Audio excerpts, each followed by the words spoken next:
Hey everyone, recently we had introduced two more new features inside OpenAlgo. I thought of discussing about this. It is a feature for investors, right?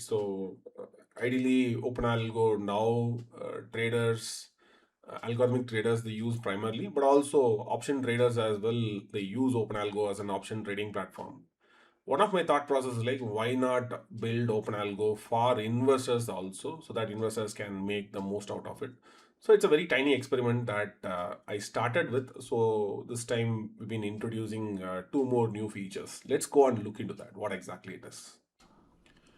Now I'm inside OpenAlgo under the tool section. So you can find two important features. So one is the portfolio backtester and portfolio analyzer. So this video is all about understanding the portfolio backtester as an investor, how you can take advantage of it. And the portfolio backtester is an kind of an buy and hold static weight backtesting engine, I would say. So where you can go and select NSE and BSE stocks or ETF, and apart from that, you can also select an indices as well as the benchmark. So let me go and show you the portfolio backtester. So under the portfolio backtester, I'll be able to select my benchmark index. Let's say for time being, I'll keep it as Nifty itself. And rebalancing, if in case if I want to do a rebalancing, I can keep on rebalancing over here. And my starting point and ending point. Followed by that, I can go and select my basket of symbols, right? So here I'm gonna select Nifty Bs and Gold Bs. Probably I can go and add a simple stock as well. So State Bank of India, and you can see that automatically the weights will be allotted, so that always it maintains the 100%. If you want an equal distribution, you can also give an equal distribution as well in your allocation. And you can just simply go and press the analyze portfolio. But before that, let me tell you, you also get an default transaction cost as well pertaining to the Indian market. You can see it over here. And the data source, if you press directly, it'll be gonna use the broker API. Otherwise, if you store the data in your Historify. So Historify is a feature where you can go and download the broker data and you can store it locally inside OpenAlgo itself, right? So for time being, I'll move to Historify because all the local data I saved inside Historify already, right? But if you have a limited set of stocks, let's say 5 stocks or 10 stocks, it's good to go with the broker API itself. Maybe if you are trying to backtest a basket of, let's say, like more than 10 symbols, 20 symbols or 30 symbols, you want to do that asset allocation, then it makes sense to use Historify. And Historify is pretty much faster because we are using DuckDB behind the scenes.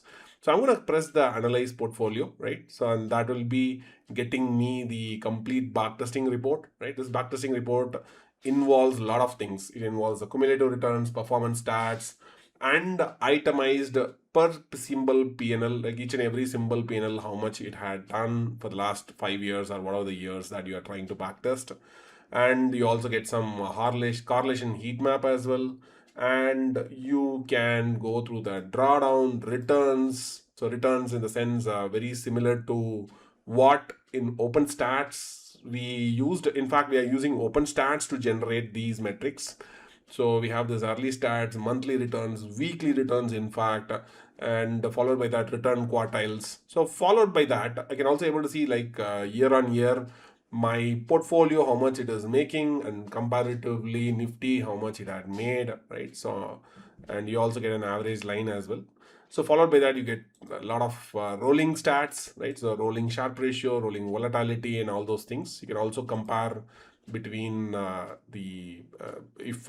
I do a rebalancing, what will be my returns? Without rebalancing, what is my returns? What is my risk? And robustness, like kind of an mini Monte Carlo has been done. There are more scope to improvement here. So very soon you'll be seeing that Monte Carlo broom plots and everything. And allocation, so how your allocation is changing over a period of time, so you can visualize it. And followed by that, you have some clean co-movement structures and attributions. So you can see the allocation drift, co-movement clusters, performance attribution, crisis period test. That's the most important one, crisis period test. So during crisis, right? So there are a lot of crises happened in the past, right? So when that crisis period, how the benchmark metrics happened. For example, something like during 2025 tariff shock, right? So what really happened, what market had done, and how your portfolio had performed, you will be able to visualize it. And on top of everything, you can simply go and download the tier sheet. There's a tier sheet section is there. It's going to download the OpenStatz tier sheets. This will be giving you even more comprehensive setup, right? And that's the one here. So you can get a comprehensive tier sheet.